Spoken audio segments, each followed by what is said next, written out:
근데 우리가 우리 사회를 바라보는데 곤란을 겪게 하는 배경 중에 꼭 짚고 넘어가야 될 것 중에 하나가 역사적 배경이 있습니다. 그러니까 우리는 전통에서 근대 그리고 탈근대 이게 지금 함께 얘기되고 있거든요, 사실은. 근데 이게 제대로 정되지 않은 채 그 다음 단계하고 막 섞여버리는 거예요. 그렇죠? 그러니까 우리에게 다가온 첫 번째 모습의 근대는 아시는 것처럼 식민지 근대였습니다. 우리가 원치 않았던 것이 왔던 거죠. 그렇죠? 그리고 특히 우리 불교에는 이 식민지 근대가 반가운 것이었습니다. 그러니까 이미 우리가 한일합방이 되기 이전부터 일본 승려들이 앞장서 가지고 승려들의 도성 출입 금지 조치를 해제해 버립니다. 그러니까 이건 대단한 변화였어요. 스님들에게는 일본은 구세주 같았습니다. 심지어 만해 한용운 선생조차도 일본의 기대를 보고 젊었을 때는 일본에 유학을 가죠. 그럴 정도로 초창기에는 일본에 대한 기대를 많이 합니다. 그리고 그런 과정에서 대부분의 사람들이 일본처럼 되는 것이 이른바 그들도 얼마 안 됐단 말이에요. 메이지 유신이 얼마 안 됐다면 우리보다 어떤 면에서 더 낙후된 야만국 같은 데였는데 타라 입구라고 서구를 쫓아가더니 우리보다 저렇게 잘 살게 되고 그러더니 그들이 와서 그냥 스님들을 천민에서 해방시켜 준 거 아니에요, 사실. 조선시대에 물론 스님의 온전한 천민으로 삶을 살지는 않았지만 특히 이제 가장 유자들을 곤혹스럽게 만든 게 뭐였는가 하면 천민은 천민인데 지배층의 언어를 쓰는 사람이었어요. 한문을 읽을 줄 아는 양반들이. 그러죠? 조선시대에 한문을 읽을 줄 아는 사람은 극소수에 불과했어요. 양반밖에 없었어요. 근데 스님들이 읽을 줄 아는 거야.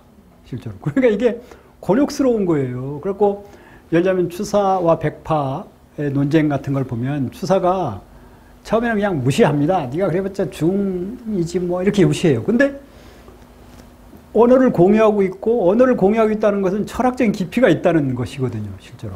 그러니까 이게 얘기를 해보니까 만만치 않은 거야. 그러니까 이제 논쟁을 벌이고. 또 추사가 초이 선사하고도 관련이 깊었죠. 근데 상당히 그걸 아름답게만 묘사하지만 나쁜 면에서 보면 초이에게 추사가 기대했던 것은 자기가 정말 좋아하는 차 공급책이었습니다. 실제로 초이 선상은 양반들이 요구하는 차를 대느라고 손톱이 없었다 이 말이 남아있어요. 실제로. 그리고 그보다 좀 앞선 남명조식이 살던 시대에는 남명조식이 지리산에 소풍을 갑니다. 이게 양반들 소풍 가는 게 아까 양반 자제가 과거 보러 가는 거 얘기했지만 수십 명이 같이 가는 거예요. 노비들이 같이 가는 거예요. 그래서 쌍계사 앞에 계곡에 자리 잡아서 주지 스님이 스님들을 불러가지고 고기를 구우라고 합니다. 정말 나쁜 놈들이에요. 그렇죠? 그런 횡포를 부리는 거예요. 그런데 돌아가는 길에 그 주지 스님이 그래도 이게 남명이 그냥 뭐 우리 즐겁게 놀게 해줬으니까 뭐 하나 내가 해줄 테니까 얘기해봐. 그러니까 그 주지 스님이 저희들 좀 세금을 좀 덜 내게 해주십시오. 그 남명이 벼슬도 없었지만 그 지역의 유지였기 때문에 그 고을 수령한테 그 얘기를 하니까 좀 감면시켜줬어요. 그러니까 정말 고맙다. 그리고 남명 집안에서는 그걸 되게 내세워요. 우리 남명은 관대하셔가지고 이게 쌍계사 주지스님의 청을 받아들여가지고 그 앞에 얘기는 다 빼는 거야. 수십 명 기생까지 데리고 와서 막 꿍땅거리고 먹고 고기 구워 먹고 그것도 스님한테 고기 구워주러 하고. 그런데 그 남명집에 보면 희감선사라고 하는 우리 조선 스님들의 역사에 잘 등장하지도 않는 이름 없는 스님입니다. 희감선사에게 드리다 이런 시가 있어요. 어느 날 저녁에 마음이 쓸쓸하고 힘든데 이렇게 해가 떨어지는 지산에 해가 지는 모습을 보고 있는데 아마 그 희감선사가 계시던 어떤 절에 가서 묵은 적이 있었나 봐요. 그 희감선사가 정말로 그립다. 이렇게 얘기하면서 정말 친구에게 보내는 편지좀 써요. 그러니까 이게 유자들이 승려를 바라보는 시각이 분열되어 있었던 거예요. 하나는 자기가 부려먹는, 마음껏 부려먹고 또 심지어 추사조차도 여러 번 편지를 보내요. 아니 내가 지난번에 차 보내달라고 왜 아직 안 오냐? 이거 보내요. 초이 선생 그런 편지가 남아있어요. 그게 물론 그렇게 저처럼 과격하게 쓰지 않았지만 실제로 그 얘기야. 내가 몇 번 재촉을 했는데 왜 아직까지 차가 도착하지 않고 있냐. 그 차가 뭐 하늘에 떨어집니까?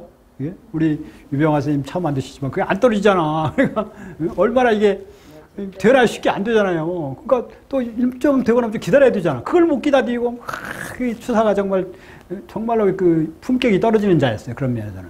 근데 우리는 추사를 대단한 것만 얘기하지. 물론 대단한 분이죠. 그러니까 대단한 건 대단한 거고 시원찮은 건 시원찮은 거지. 한 사람 평가도 그렇게 해야 되죠. 근데 그때 특히 저는 초이선사의 관계에 그걸 몇 번 보면서 추사도 참 시원찮은 인간이다. 그런 생각을 많이 했습니다. 남병도 마찬가지예요. 남병.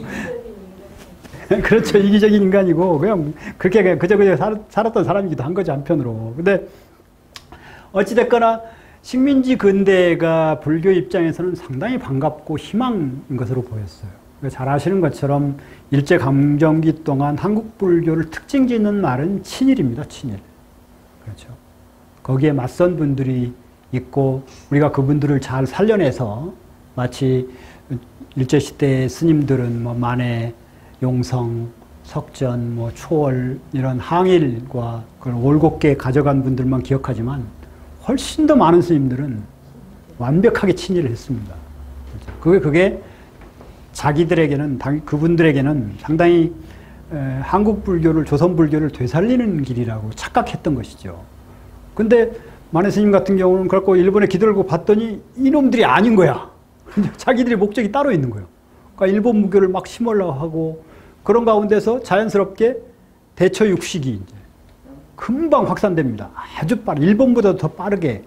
오히려 당시에 일제시대에 일본 불교에는 특히 육식 같은 걸 상당히 삼가기도 했을 뿐만 아니라 특히 대처하는 것에 대해서 이게 분명히 옥에 어긋나는데 이렇게 해야 되냐 이런 경계들이 꽤 있었어요. 근데 거꾸로 조선에는 대처승들이 대부분이라더라. 그 말을 거꾸로 수입해가지고 자기들 편하게. 그러면서 일본 불교도 급격히 대처승단으로 변환됩니다. 그러니까 우리는 거꾸로 우리가 일본의 대처승단을 우리가 수입한 것으로만 생각하지만 실제로는 우리가 먼저 빠르게 대처승단이 장악을 하게 하고 그것이 역으로 일본으로 수출되는 그런 역사를 겪기도 했습니다. 그런 만큼 이게 식민지 근대라고 하는 것이 상당히 전통이 부정되거나 아니면 남아있는 전통들은 왜곡되는 것이죠.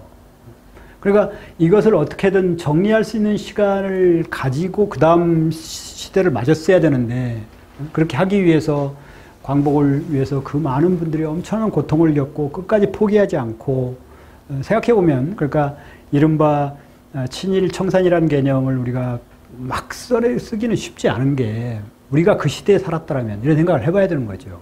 그렇죠. 정말로 그분들처럼 할 수 있었을까?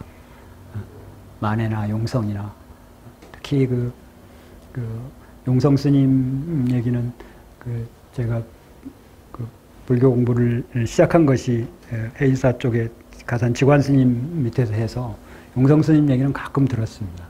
용성 스님을 어떻게든 회유하려고 온갖 방법을 썼는데 안 넘어가는 거예요, 이분이. 그러니까 마지막 방법으로 어떤 젊은 친구를 머리 깎아가지고 이제 그분 시자로 들여보낸 거예요. 시자로. 그런데 이 용성 스님이 그 시자가 끓여주는 국만 드신다고. 그 시자가 어디 가면 그 시자 어디 갔냐? 올 때까지 내가 국을 안 먹어 막 그럴 정도로. 나중에 봤더니 이게 일본 경찰에서 심어놓은 사람이었는데 이놈이 스님이 아니야. 이놈이 고기를 조금씩 넣었던 거야 거기다가. 고기를 넣으니까 맛있을 거 아니에요. 그러니까 이제 고기를 안 넣은 국은 맛이 없는 거야. 그럴 정도로 회유하고 협박하고 그런 이야기들을 실제로 들었습니다. 지관스님 실제로 그랬다는 거예요. 그런데도 뭐 끝까지 회유당하지 않고 버텼죠. 근데 사실 내가 그럴 수 있겠는가? 그게 쉽지 않은 일이죠. 그렇게 생각하면서 그럼에도 친일 청산이 되긴 돼야 되죠. 그들이 정당하고 당당해서는 안 되잖아요. 부끄러워해야 되잖아요. 그러죠? 문제는 우리가 그 사람들이 부끄러워하지 않고 또다시 이 사회의 주도권을 잡고 움직이고 있다는 걸 문제 삼는 거죠. 그 시대는 그럴 수 있다는 것입니다. 그러면 부끄러워하고 좀 뒤로 좀 물러나 있거나 아니 가만히 좀 있거나 그런데 이제는 지금 또 좀 지나고 나니까 다시 자기들이 주도권을 잡으려고 하니까 문제 삼는 거죠. 그런 건데 그 다음에 바로 이어진 것이 모방의 근대라고 하는 것이었단 말이에요. 서양을 막 쫓아가고 일본이 했던 것처럼 막 쫓아가고 일제시대에는 일본을 쫓아가는 게 목표였다면 이제 목표가 미국을 비롯한 이제 서구 이른바 선진국으로 바뀐 거죠. 막 쫓아가는 과정에서 성공을 거두죠. 이게 아시는 것처럼 우리만 성공을 거둔 게 아니라 북한도 성공을 거둡니다. 북한도. 특히 한국전쟁 이후에 그 완전히 파괴된 땅에서, 한반도 땅에서 남북이 다 공히 절대빈곤을 극복해냅니다. 그래서 북한도 그 당시에 사회주의 세력의 상당히 중심축으로 김일성이 떠오르죠. 마치 박정희가 나름대로 역할을 한 것처럼. 근데 이제 그 다음부터 뭔가 그들이 동원체제 다음에 뭔가 자발적인 경제체제를 갖췄어야 되는데 그게 잘 안 돼버린 거예요. 실제로. 우리도 뭐 이런저런 위기가 있었지만 그래도 그렇게 쭉 극복하면서 우리는 지금까지 이른바 뭐 그 정말로 조심해야 될 개념이 3만 불이라는 국민소득인데 참 허망한 거죠. 사실. 없는 사람들에게 국민소득 3만 불이 느껴지지 않잖아요. 그 말을 쉽게 써서는 안 되지만 그만큼 국가의 부는 커졌다는 거 아니에요. 그렇죠? 우리가 부가 꽤 커졌습니다. 그러니까 웬만한 데 돈 쓸 만큼 됐어요, 이제. 써도 큰 문제가 없어요. 지금 그냥 너무 많은 국방비와 이런 데 너무 많이 쓰고 있어 그렇지 그것만 좀만 줄이면 웬만한 거 쓸 수 있고 실제로 쓰고 있기도 합니다. 잘 아시는 것처럼 의료보험 체제 같은 게 그런 거 아니에요. 우리가 내는 돈이지만 국가가 돈이 있어 내주니까 그래도 버티는 거지. 그런 것들이 있다면. 그러니까 상당히 나름대로 성공적인 남북한이 산업화의 과정을 겪었고 북한은 민주화의 과정으로 가지 않고 그들 나름대로의 이른바 당 수령 중심의 1인에서 1인 독재 체제로 구축해가지고 21세기로 넘어온 거란 말이에요. 그런데도 어찌됐거나 그 내부가 무너지지 않고 여태까지 버티고 있는 거 아니에요. 그죠? 거기도. 그러니까 뭐 북한도 그렇게 무시할 나라는 아닙니다. 그러니까 북한의 김정은도 젊은 친구라고 무시할 게 아니에요. 그건 우리들의 편견일 뿐인지도 모르죠. 그 친구는 그 나이에 지도자 치고는 잘하고 있는 거예요. 그래도 자기 나름대로는. 근데 또 잘해주는 게 우리한테 도움이 되기도 하죠. 거기 만약에 잘못해가지고 갑자기 붕괴라도 돼봐요. 우리가 감당할 수가 없는데 동독과 서독이 그렇게까지 차이가 아니었는데도 얼마나 지금도 고통을 겪고 있습니다. 그게 동독 지역과 서독 지역의 그 심리적인 그 격차가 상당히 심해가지고 그게 독일 사회에 큰 문제가 되고 있죠. 근데 만일에 북한이 갑자기 붕괴되어 버리면 우리는 지금 우리 문제도 지금 제대로 해결 못 하고 있는데 심각한 문제가 될 수도 있거든요. 그러니까 저들이 좀 버텨주기도 해야 돼요, 한편으로는. 그럼 점점 좀 시간을 두고 장기적인 평화를 조성하고 그런 다음에 통일을 얘기하고 그게 바람직한 방향일 수도 있는 거죠. 근데 모방의 근대라고 하는 것은 목표 지점을 과장되게 설정해 놓고 이른바 논리학에서는 그걸 허수아비 공격의 오류라는 표현을 쓰는데 공격하기 위한 허수아비를 따로 만드는 것처럼 모방의 근대는 따라가야 될 선진국을 따로 만들었어요. 우리가 아는 선진국은 세상에 존재하지 않습니다. 우리가 아는 아름다운 나라인 미국은 세상에 없습니다. 그렇죠? 아름다운 문화의 나라인 프랑스는 우리 머릿속에 있는 프랑스는 세상에 없습니다.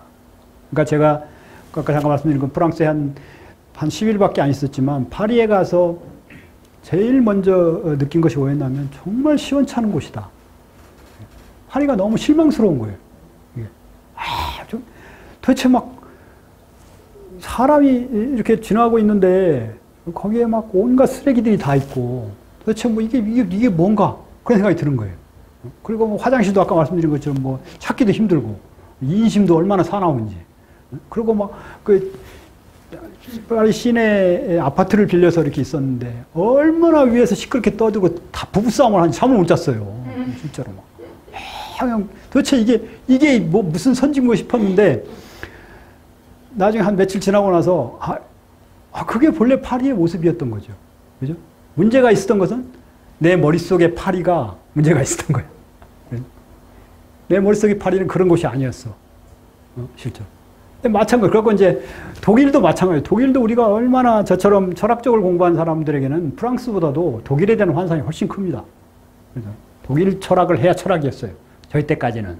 그 후로 이제 영미 철학으로 좀 넘어갔지만 지금도 여전히 철학자들의 주류를 이제 영미 철학 하는 사람들이 잡고 있기도 하지만 독일 철학을 한 사람들은 자부심이 그럼에도 서양 철학은 독일 철학이다. 이런 식의 것이 있어요. 프랑크푸르트에 갔는데 프랑크푸르트 중앙역 계단을 내려가는데 대낮에 이 마약에 취한 듯한 사람들이 그 계단에 쭉 있어요. 지나가는데 이렇게 쳐다보는데 너무 불길하고 젊은 딸을 데리고 다니니까 되게 불안한 거예요, 이게. 우리는 그러지는 않잖아요. 대낮에 마약에 취해서 그 거리에 있지는 않잖아요. 프랑크푸르트가 얼마나 저한테는 프랑크푸르트 학파, 그런 환상적인 프랑크푸르트 학파를 통해서 저희들 마르크스 원전을 못 보게 하니까 프랑크푸르트 학파의 하버머스나 뭐 이런 사람들의 예로를 통해서 마르쿠제나 이런 사람을 통해서 마르크스를 접했던 그 환상. 그래갖고 프랑크푸르트 그 사회연구소에 몇 번이나 가봤어요. 근데 아무도 오지 않는 거예요. 거기에. 제가 들어가서 막 문이 당 잠겨 있어요. 막 들어가 누가 있는가 들어봤더니 되게 반가워하더라고요. 한국에서 온 학자인데 이 연구소에 한번 들어가고 싶다. 왜 들어가고 싶냐는 거예요. 그래서 여기가 하버머스 뭐 이 사람들이 다 있지 않냐. 한번 들어가고 싶다 그랬더니 되게 반가워하면서 막 안내도 해주고 막 그러더라고요. 그래서 오랜만에 사람이 찾아왔다. 그러니까 프랑크푸르트가 프랑크푸르트 연구소를 버려버린 거지. 그러니까 근데 그게 독일인 거야 원래. 그렇죠? 그게 독일이죠. 그리고 독일 사람 잘 살고 있어요. 그들 나름대로. 그 사람 잘 살고 있고 내가 잘못 생각하고 있었던 거지. 잘못 환상을. 미국도 마찬가지. 미국도 그래봤자 미국이잖아요. 그러죠? 이제는 우리가 많이 알게 됐잖아. 근데 우리가 환상을 갖고 미국을 봤던 게 문제인 거지. 미국은 또 좋은 나라기도 하잖아. 나름대로는 뭐 한편으로 좋은 면도 있죠. 왜 없어요. 미국이 갖고 있는 장점이 있죠. 그들의 그 넓은 땅덩어리와 국력이 여유를 가져다 주기도 하잖아요. 그 돈이 많으니까 막 사람들 끌어다가 자기 연구시키게 하고 또 특히 연구하는 걸 보면 상당히 여유 있게 하죠. 그러니까 이 사람들이 여유가 있으니까 일본도 요즘에 그런 여유를 부리죠. 학자들 입장에서는 부러운 게 꽤 있어요. 일본 같은 경우도 예를 들자면 그 동경대학 같은 데 불교학을 하러 가면 산스크리트를 배워야 되잖아요. 산스크리트를 3년 이상 가서 할 수 있도록 자기들 돈으로 다 보내준다고 그러잖아요. 실제로. 몇 년이든지 산스크리트 다 배워와서 그 다음에 동경대학에 돌아가서 박사학위를 하는 거야. 그러니까 거기 가서 공부하고 온 사람들은 동경대학이 고마울 수밖에 없는 거지. 일본이 고마울 수밖에 없는 거죠. 그러니까 우리도 그런 체제를 갖춰야 되는데 아직 못 갖추고 있습니다. 특히 그 대학원을 맡고 보니까 그런 요구들이 점점 커지고 있습니다. 저희도 그 이른바 제3세계 대학원생들이 지금 30여 명 와 있는데 이 사람들이 그러니까 지금 저희들이 제공하는 것은 18개월밖에 제공을 못 하는데 박사과정을 하고 싶어 하는 거예요. 근데 이게 그 나라에서 비교적 잘 산다 하는 사람도 학비를 감당할 수가 없는 학비와 생활비를. 그러니까 그걸 뭐 이제 첫 기수가 학위를 하고 이제 돌아갈 때가 됐는데 박사과정을 좀 어떻게 할 수 있도록 지원해 줄 수 없냐 이렇게 요청을 해요. 근데 뭐 방법이 없어요. 우리가 아직 거기까지 돈을 잘 못 쓰는 거죠. 그러니까 그런 부분은 우리가 본받을 건 본받아야 되지만 그 모든 총체적으로 미국인들, 유럽인들 뭐 그 사람들을 쫓아가던 근데 모방의 근대를 통해서 우리가 갖게 된 아주 자연스러운 편견들인 거죠. 편견들이고. 그러면 이제는 그게 필요했어요. 그게 쓸모가 있었어요. 그걸 가지고 우리는 열심히 쫓아와서 살게 된 거예요. 3만 불이고 뭐 외국 여행도 웬만하면 가잖아요. 그죠? 우리가 언제 이렇게 생각했습니까? 한 달 정도 여행 갈 수 있는 사람이 많지는 않지만 환상적이었잖아요. 그죠? 프랑스 사람들, 프랑스 시민들 얘기했을 때 가장 부러웠던 것은 8월 한 달을 휴가를 내고 어디 딱 가버린다더라. 예. 그게 얼마나 환상적이었어요. 근데 우리가 그렇게 하잖아요, 지금. 요즘 B&B가 있어가지고 막 파리에 가보면 한국인들 되게 많아요. 그러니까 그럴 만큼 여유를 갖게 됐는데 이게 떼목을 타고 강을 건넜으면 버려야 되는데 계속 지고 올라가고 있는 거야, 우리가. 여전히 미국은 아름답고 위대한 나라고 유럽은 환상적인 곳이고 이렇게 뗏목을 지고 올라가고 있는 거예요. 그러니까 거기에 뭐가 있는 것처럼. 그러니까 정말로 주체적 근대가 절박하게 요청되는 거죠.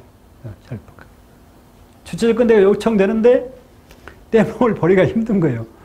그 금관경이 좋다고 제가 하는 이유 중에 하나가 그거 아니에요. 정말 가까운 문제들을 다 언급하셨어, 거의. 우리가 살면서 마주칠 수 있는 대부분의 문제들을 언급했어요. 거기에 등장하는 문제들은 정말 당연하면서도 우리가 쉽게 어떻게 해볼 수 없는 문제들이 언급되고 있는 거예요. 왜 뗏목의 비유를 쓰셨는가 하면 그게 힘들기 때문입니다. 왜냐하면 짊어지고 가야 될 것 같은 불안감이 느껴지거든. 그러죠? 강을 걷는데도 이걸 짊어지고 가지 않으면 되게 불안한 거야. 자기도 웬만큼 알아. 이걸 버려야 될 것 같긴 한데 못 버리고 올라가는. 그리고 얼마나 힘들고 산에 못 올라가는 거야, 결국은. 예. 그걸 어떤 방식이든지 극복해야 되는 것이 우리들에게 주어져 있는 중요한 과제고 그게 우리의 눈으로 세상 보기입니다. 사실 우리의 눈으로 이제는 특히 전형적인 경우가 이슬람이죠.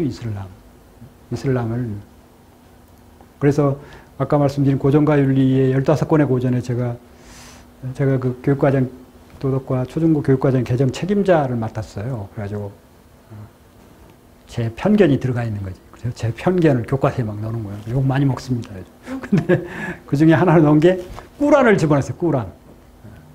그래갖고 그것도 욕 많이 먹고 있습니다. 대체 뭐 온갖 것에 욕만 하죠. 꾸란은. 기독교인들은 왜 이런 게 들어갔냐 그러고 도대체 꾸란이 잘 접근하기도 힘든데 교사들은 왜 이런 걸 넣어가지고 말이야 꾸란 읽으라고 하냐. 뭐 이게 일부러 그렇게 넣습니다. 찾아서 읽어봐라. 그리고 인터넷 들어가면 꾸란 찾을 수 있어요.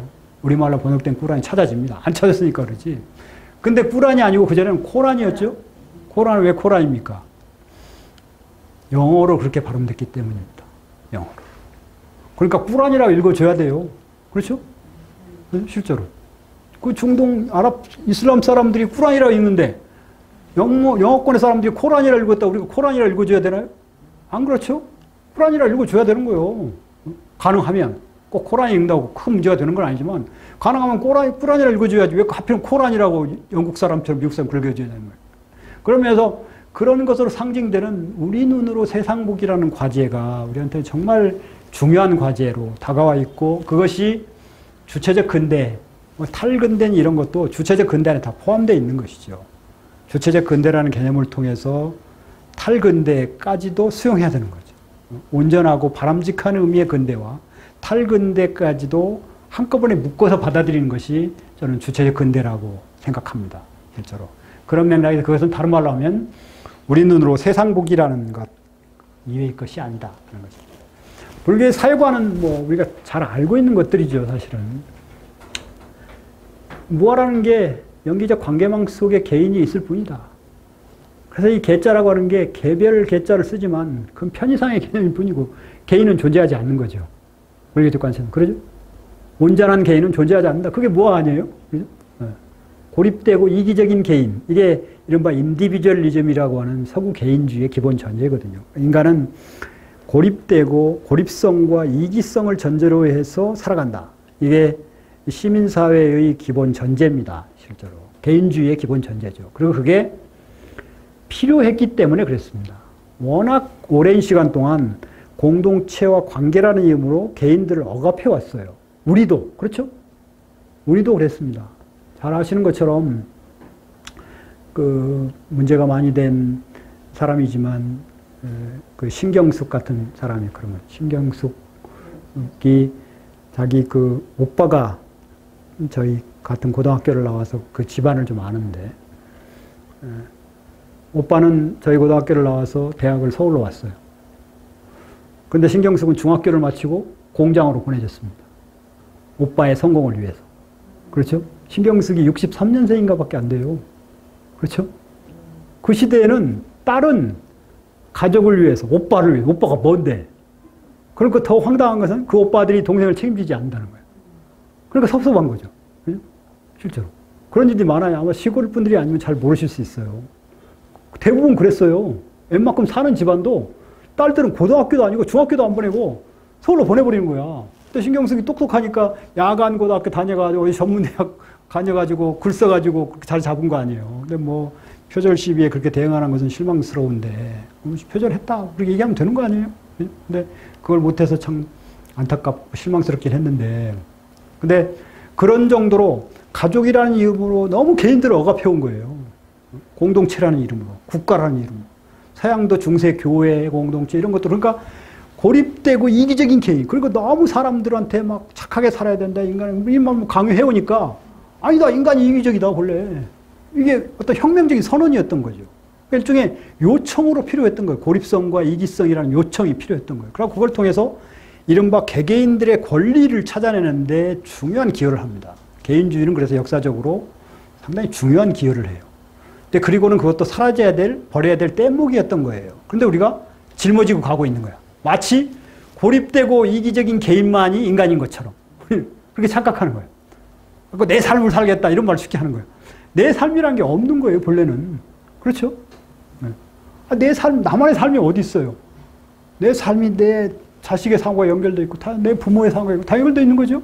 실제로. 근데 나만의 삶을 살겠다. 이 말이 성립될 수 없는 말인데, 물론 그 순간의 어떤 전략적인 요청으로 그런 얘기 할 수 있죠. 너무 그냥 억압돼 있으면 나 혼자 자유를 누리고 싶다. 이렇게 할 수 있죠.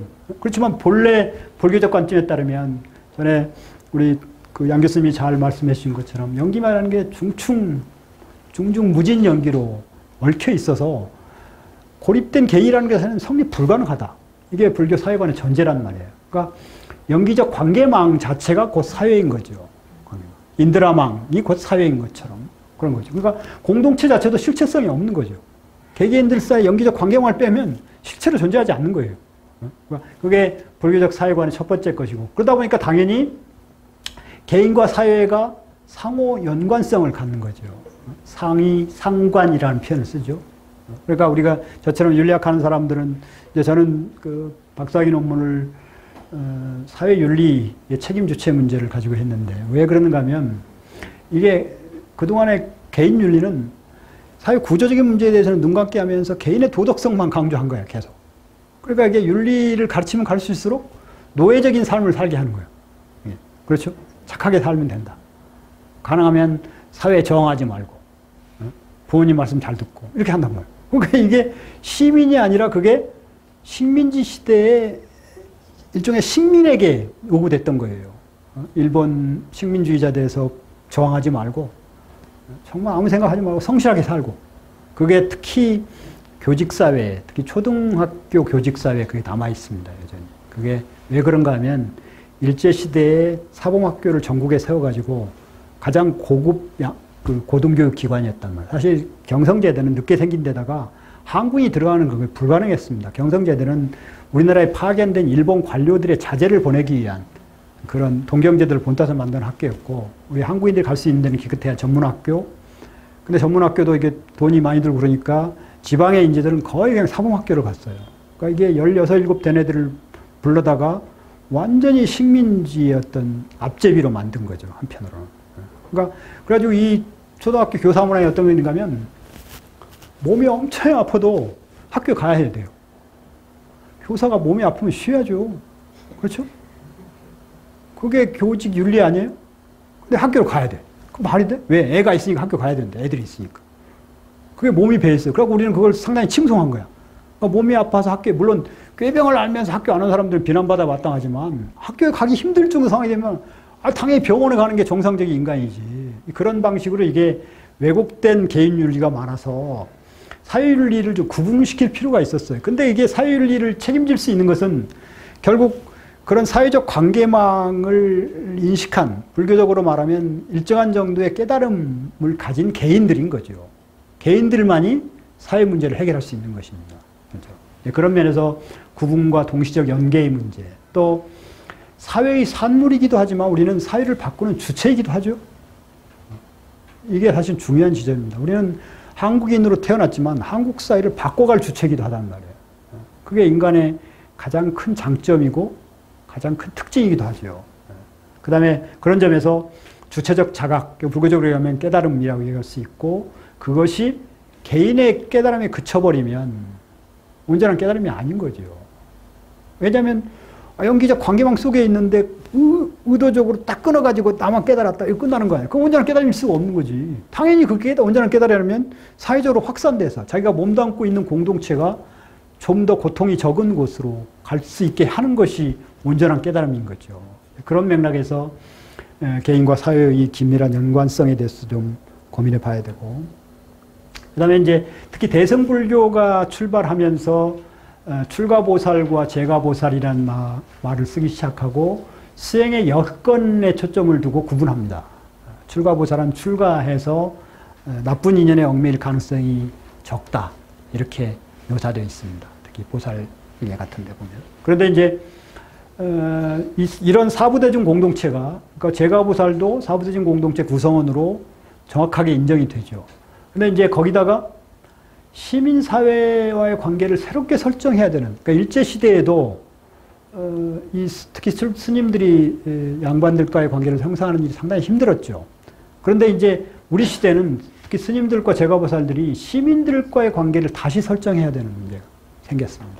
특히 이 시민사회가 기본적으로 한국 시민사회도 그렇지만 민주주의와 함께 자본주의를 전제로 하는 겁니다. 자본주의는 잘 아시는 것처럼 자본주의를 한마디로 얘기하면 돈이 모든 것을 지배하는 사회잖아요. 돈이 중심이 되는 사회란 말이에요. 그리고 이게 돈이라는 것은 급속한 확산력을 갖고 있습니다. 그러니까 그 스승인 가산 지관 스님이 저한테 늘 하셨던 말씀 항상 그래서 어딘가 하는데 돈에는 귀신이 붙어 있다. 그러니까 함부로 받으면 안 된다. 왜냐하면 실제로 그러셨어요. 그분은 주머니에 돈이 별로 없었어요. 그 언제 한번 저희 애하고 데리고 이제 가서 세배를 했는데 세뱃돈을 주셨어요, 그분이. 근데 저한테도 10,000원 주시고 우리 애한테도 10,000원 주시고 그러더라고. 그래서 아니 스님 저한테는 좀 더 주셔야. 그랬더니 봐 없어. 이렇게 보여주시더라고요. 없어. 줄려도 없어. 실제로 없었어요, 이게. 그러니까 그 여러 가지 일들을 했지만 늘 그렇게 돈에는 귀신이 붙었다 이 말이 자본주의의 속성을 잘 파악한 거죠. 스님들이 돈을 가까이 해야 어떤 일을 할 수 있지만 그것이 귀신이 붙어 있다는 사실을 모르고 그냥 막 받았다간 돈이 귀신이 돼버리는 거야. 그래갖고 그냥 귀신한테 잡아먹히는 거죠. 그런 일들이 출가보살이라고 해서 예가 아니라는 걸 우리는 이제 눈으로 뜨고 보고 있잖아요. 실제로. 그런 세상이 돼버려요. 그러니까 이 사부대전 공동체 시민사회 관계를 재설정해야 되는 과제가 우리한테 주어져 있는 것입니다. 이걸 어떻게 끌어갈 것이냐. 예, 시민으로서의 보살. 그러니까 이게 다음 주에 얘기할 주제하고도 연결되어 있는 것이긴 한데. 근데 일반적으로 시민들에게는 그냥 서로 어울려 살아가면서 필요한 최소 도덕만을 요구합니다. 근데 보살들에게는 그 이상의 최대 도덕을 요구한단 말이에요. 이게 충돌과 긴장이 있는 거예요. 이게 우리 사회에서 불자로 살아가는, 보살로 살아가는 것은 상당히 곤혹스러운 지점이 있을 수밖에 없는 거예요. 이걸 어떻게 인식하고 어떻게 해결해 나갈 것인가가 우리들의 과제로 등장하고 있는 것이죠. 잘 아시는 것처럼 불교의 지혜를 여러 가지 것으로 얘기할 수 있지만 가장 첫 번째 것은 와서 봐라. 뭔가 물어보면 그냥 듣는 것으로 얘기하자면 와서 봐라. 아주 간단하면서도 명확한 얘기입니다. 이걸 현대철학에서는 자연주의적 관점이라고 얘기합니다. 다른 거 전제하지 말고 있는 그대로 보자. 이게 부처님이 하셨던 거죠. 있는 그대로 보자. 전에 양 교수님 말씀에서도 그게 잘 드러났다고 저는 생각했는데 있는 그대로 보기. 그리고 기본적으로 부처님은 특정 형이상학에 대한 괄호치기를 시도합니다. 이것을 오엔 플래나간이라고 하는 저하고 제 제자가 박사학 논문을 쓰고 있는 제자가 같이 번역했는데 보살의 뇌라는 책으로 번역했습니다. 자연화된 불교라는 표현을 씁니다. 그러니까 왜 불교는 이 시대에 적합한가? 왜냐하면 종교적인 형이상학에 대한 괄호치기를 해도 충분히 성립 가능하기 때문이라는 것입니다. 그렇죠? 윤회나 뭐 이런 걸 얘기하지 않아도 불교는 그 자체로 모든 얘기를 할 수 있다는 것입니다. 한편으로. 그래서 이게 주목받을 만한 것이다 라고 얘기하고 동시에 불교의 지혜는 지혜로운 눈길과 자비로운 손길을 분리하지 않습니다. 그러죠? 전형적인 경우가 관음보살이죠. 관음보살이 손만 1000개 있고 눈이 없다고 해봐요. 아니면 눈만 1000개 있고 손이 없다고 해봐. 관음보살이 아니지. 항상 천수천안이 함께 다니잖아요.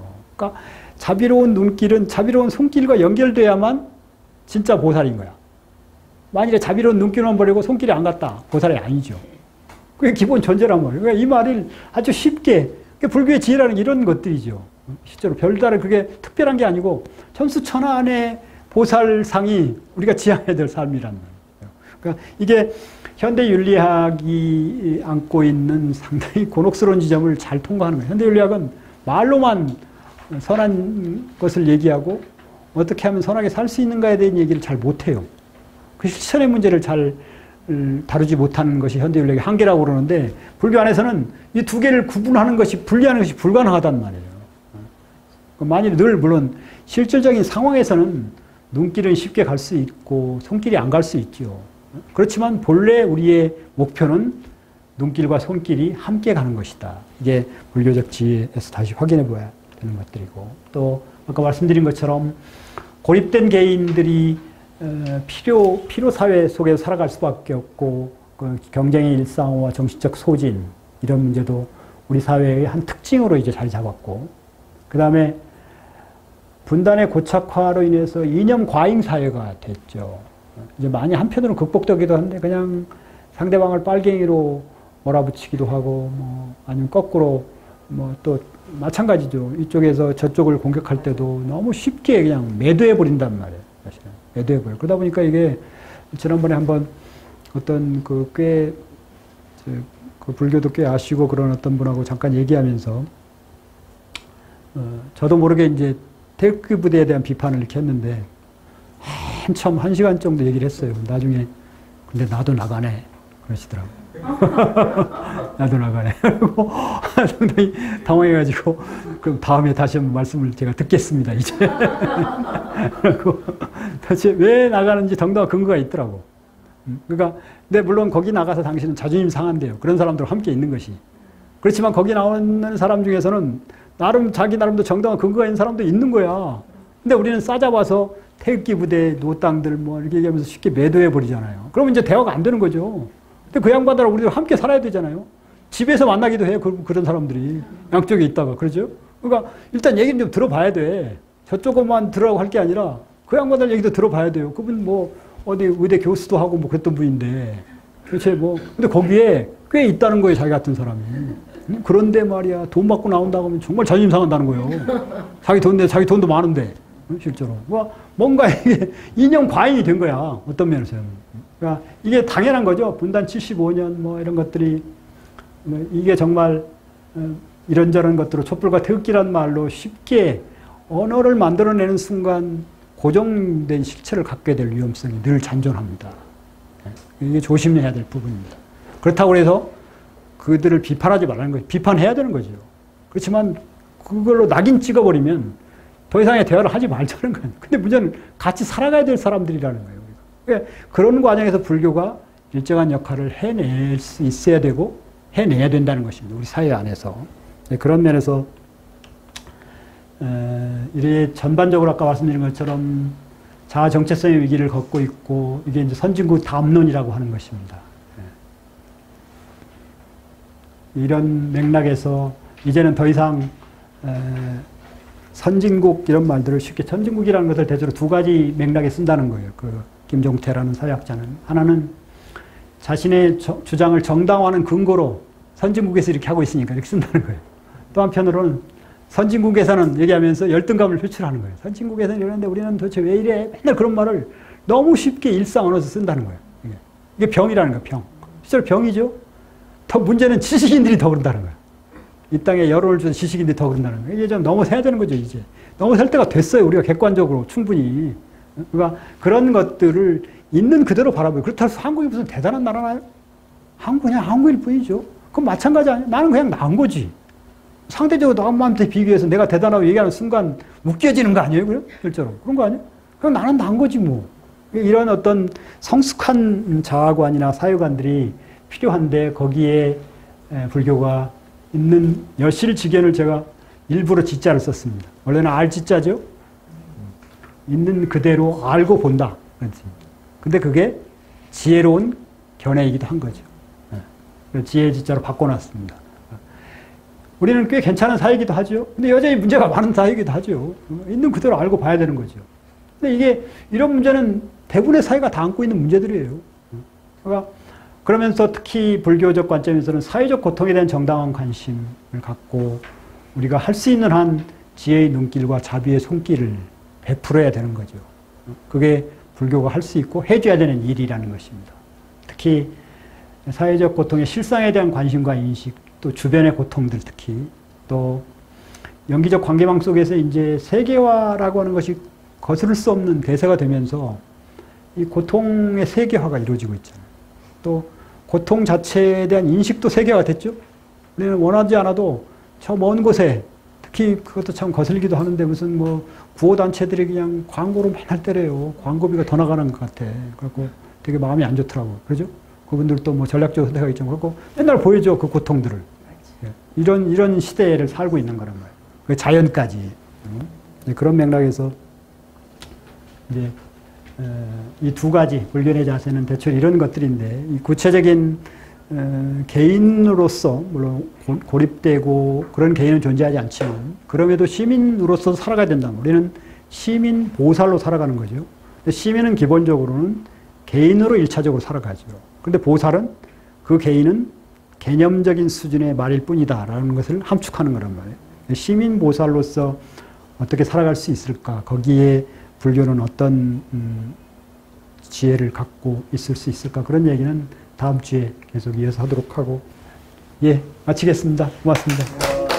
예.